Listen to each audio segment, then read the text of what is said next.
Okay. I have to breathe every time I do that. Let it out. Let it out. Let it out. See, I love this part. I get more nervous than the kids think, so yeah. See, I love this part because we're filming, so I can get your blooper reels before. Oh, you got blooper reels. Don't, I was saying, I might cut them out of the video. I don't think I'm getting rid of them. All right. Yeah. Whenever you're ready, Jim. You ready? Yep. All right. 3, 2, 1. On your key, my man. Hey, welcome back. This is Jim Rigsby with State of Greatness, and man, we've got a great episode today. I've got Aisha Ward. She's with Tennessee Kids Belong, and she is the community engagement manager. And what they do is you're kind of a bridge between the youth and the community. Is that correct? Yeah. And so I'm excited to have her here.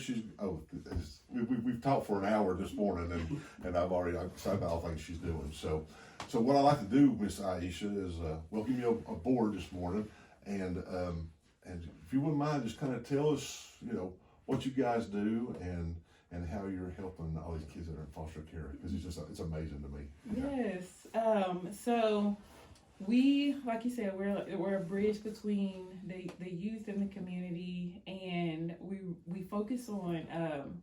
This year, we've really been focusing on storytelling, and I really like how we've been able to kind of highlight that in the work that we're already doing. And so we're connecting the youth to businesses, creating foster-friendly businesses in the community. We're also recruiting families. We work with the Department of Children's Services and the local private providers to help them. We're not a child placement agency, so if people are coming to us, we just kind of direct them to the resources that are in the community. Okay. And then we work to create foster-friendly faith communities, so we're working in the church to just increase the awareness there, and just to help them to serve the foster care community better. That's awesome. Yeah. So how long have you been doing this? So I've been with Tennessee Kids Belong for almost 2 years, but I've worked in foster care for about 11 years. Oh, have you? Yeah. Yep. Yeah. Super. So I guess let's kind of lead into maybe I'm gonna cut it right here, but Cut it. You're good, man. No worries. No, you're fine. Yeah. I can see how I got started. Do what? I can see how I got Let's do that. I kind of got hung up. Okay. Yeah. Yeah. So let's cut again. So why don't you tell me how you got started in this? I mean, so you were in the foster care, and then you moved into this. So I mean, give me some opportunities.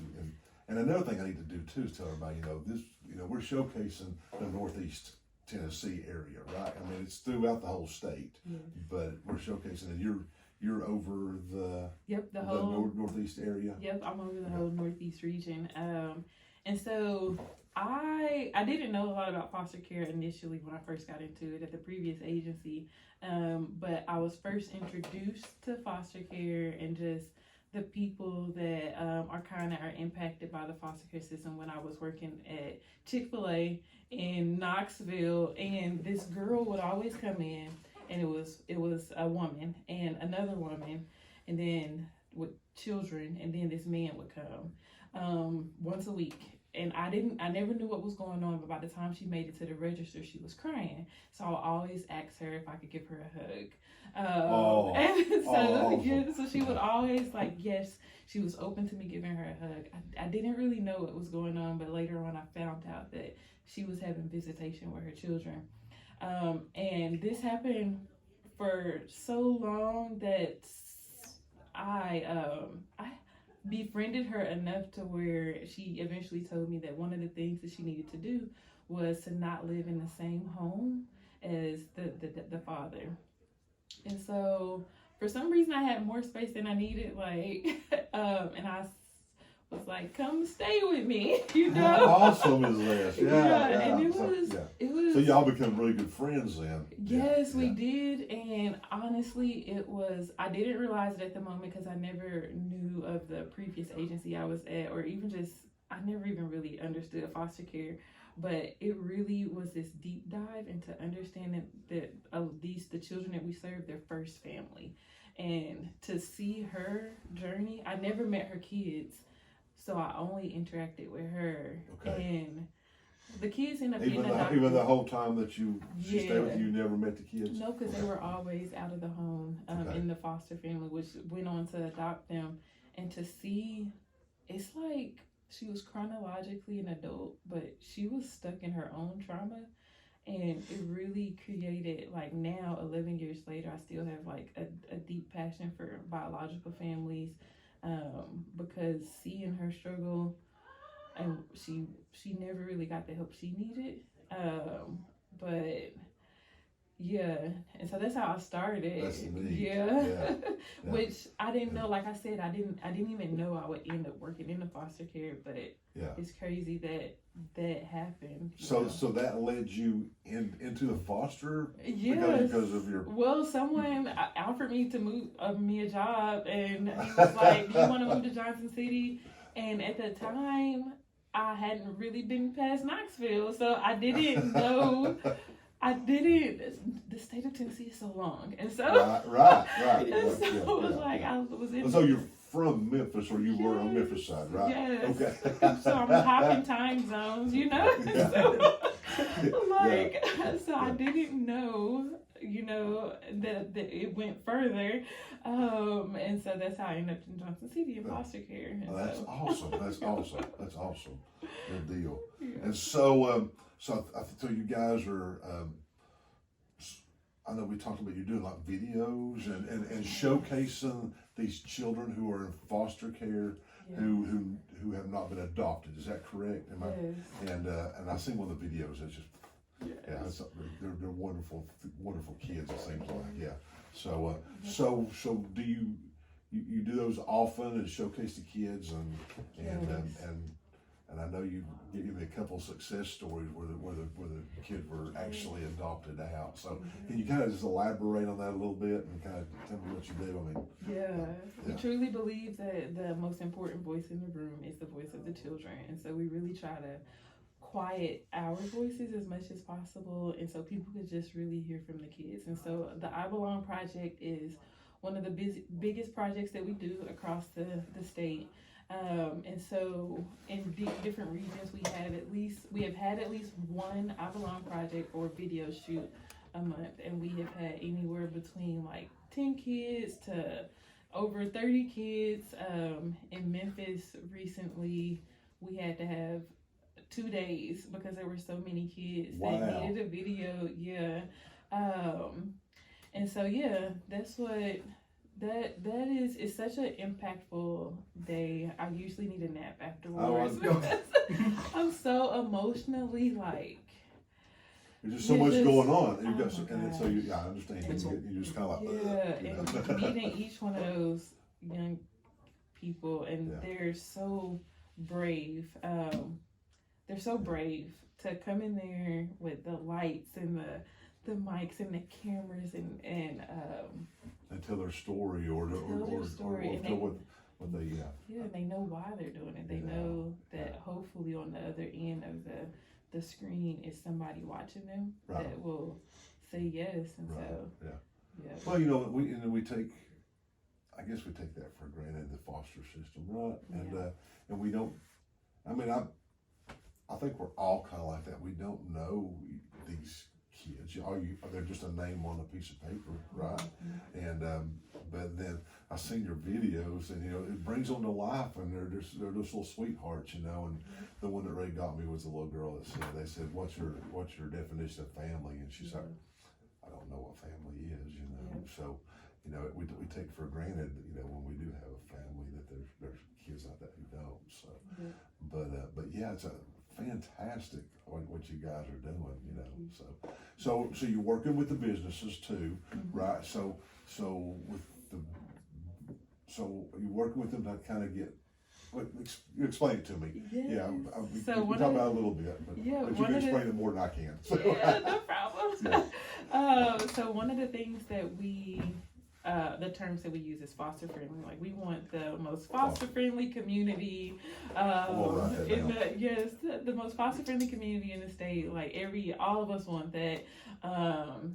And so with our businesses, we want them to become foster friendly. And so with that, they are aware of the need, and they use the platform that they have and the resources they have to honor and support the families that are doing the work. And so we have places like Johnny Brusco's, Wallabies. We make sure that foster families are aware of community resources like Smile Foster Closet. And so we really work. We know that everybody cannot foster, but we do believe that everybody can do something. Do something to help. Yes. Yeah. So even like coffee shops, like. So what do you give discounts? They give a discount. Or just help the families out when they come in and say, They give it, it's a discount. Oh, and that's awesome. And I think what businesses learn along the way is that it's so much more than a discount.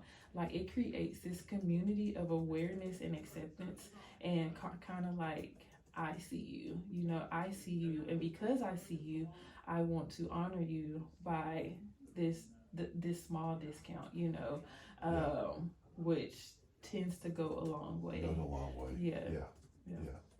Wow. That's great. Yeah. And the crazy thing is, I've been here for a long time in this area, but I've never heard of you guys. So I think it's great you come out and let us know that you're out there. And I think that a lot of the foster. So are the foster families, are they aware that you guys are here, or is that something that needs to get out there more? Yes, it needs to get out there more. Yeah. We want to grow. So Tennessee Kids Belong has only been around since 2016. So we're still fairly new. Yeah. You're still baby yourself. Yes, we are. We're in the tween stages, and so so we originated in Middle Tennessee, and so when I came on, my goal was really just to highlight the compassion and the community we have here in Northeast Tennessee. And so we want to bring more businesses onto our foster friendly app. We want more foster families to download the app so they can keep using these resources, and we just want them to know that there's a community out there that sees them and supports them. Yeah, that's awesome. So the app is it? You know what? We'll just link that in, Nick. We'll put it down below. With the information for our app and everything. I won't put you on the spot. Yeah. But I was gonna say, how can they get the app? But they can. And that will show you too if you. Oh, you know what? We can actually put that info. That's right. That is only about the app, and then there's the QR code on the back. And then there's a QR code for it. For Apple. And we can put those QR codes. Can we put the QR code up? We'll load them up into the bottom of the screen. That'd be fantastic. We'll load those in. Just hang on. Can we hang on? I will. Yeah. Okay, I'll perfect. take care of it. I'll try not to lose it because I'm real bad at that stuff. We'll give it to Leia. She won't lose it. Leia won't lose it. Give it to Leia. Jim, where's this at? Lord, you can see how we're. No, what I'm doing with it. So, No worries. that's fine. So good deal. So, Awesome. so I think what you guys are doing is fantastic. It's great. I think it's something that the community needs. I think it's something that the foster kids need. Oh, I was going to ask you. So, and I don't mean to put you on the spot, but what kind of success rate have you had out of the video? Do you know? I mean, is it? We didn't talk about this before, and I don't want to put you on the spot. Yes. But out of the children that were videoed, how many have there been? Several been adopted? I don't even know exactly, but it's actually on here. Okay. With the I Belong projects, we have filmed more than 800 stories, and have seen that half of them, 400, at least 400 of them have off of the videos or off of the videos. Yeah. Yep. And so that's 50%. Yeah, which is huge. That's huge. It's so huge. And so my first day at Tennessee Kids Belong was a video shoot, and being there helped me understand like how powerful the videos really are. And it's the kids. It's more than just the videos, but everybody's impacted, the videographers, the photographers, the volunteers. Like it's an experience that is impactful for anybody involved. But it's impactful to watch. I mean, you showed me one this morning, and it was really impactful. And these kids, they're just reaching out to be loved on and to have a place to go. And they're so sweet. Yeah, definitely. Yeah. I hate to jump in. We cut this part out if we need to. I almost wonder if you're okay with it, if we could either put a link to one of the videos down below or clip it in to the podcast somehow. The unwritten, the one I showed you is every year we make a montage of a collective of videos, so you can if you want to just use that one since it's like multiple kids. Yeah. Or we could find. Just a video or something. If you legally can do that, that'd be that's as long as we're good for that. Yeah, they're out there. Yeah. They're like they're public there. Okay, right. And is that something that we can pull off your website? I could just send you a I could send it to Vimeo. That'll be perfect. Yeah. Awesome. That'll work. Yeah, that'll be good. Good deal. Okay. So you're cutting all this out, right? We can if you want to, but Okay. I didn't mean to jump in. I just wanted to ask. I wanted to ask because maybe that could be something you could mention. Be like, hey, we'll link one of the videos. Well, I'm gonna mention that. We're gonna I was about to say. Cool. Yeah. So 1, 2, 3, cut back. So Nick, can we put a video? Yeah, on that? absolutely. So we'll put a video to you. If you'll send us a link or whatever to one, if we can legally do that, we'll be good to go. So, awesome. I would love to do that. I think that would inspire our viewers, to look and see what you guys are doing, because it was pretty impressive to me. You about had me crying this morning, so I'm not gonna lie. It was powerful. It really was. It was powerful. Yeah. And even if the thing about sharing the videos, the story I shared with you earlier, when someone shared a video with the family that I knew,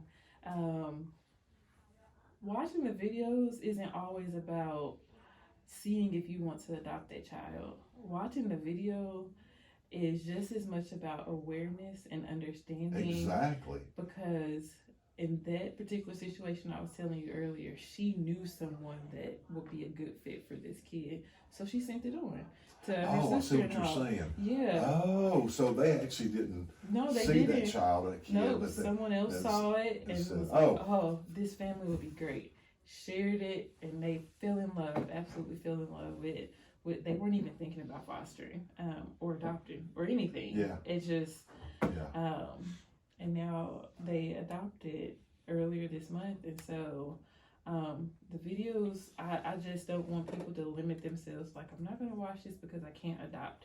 It's not about that. It's just, it's also about understanding the stories of the people that we commune with and that are in the community with us. And so well, and what you just said earlier too is, not all of us can adopt, right? And that's fine, that's understandable, but everybody can help in some way.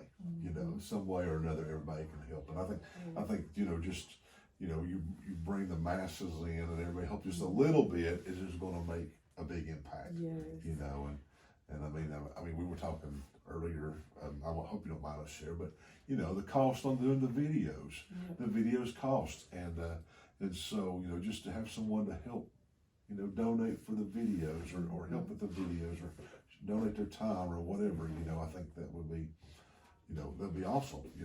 So you don't have to adopt, because I understand, there's some people who just can't do it, so but anyway, you can help the kids. But I'm telling you, I'm really impressed with that 50% it's adoption impressive. or fostering adoption. And that's amazing.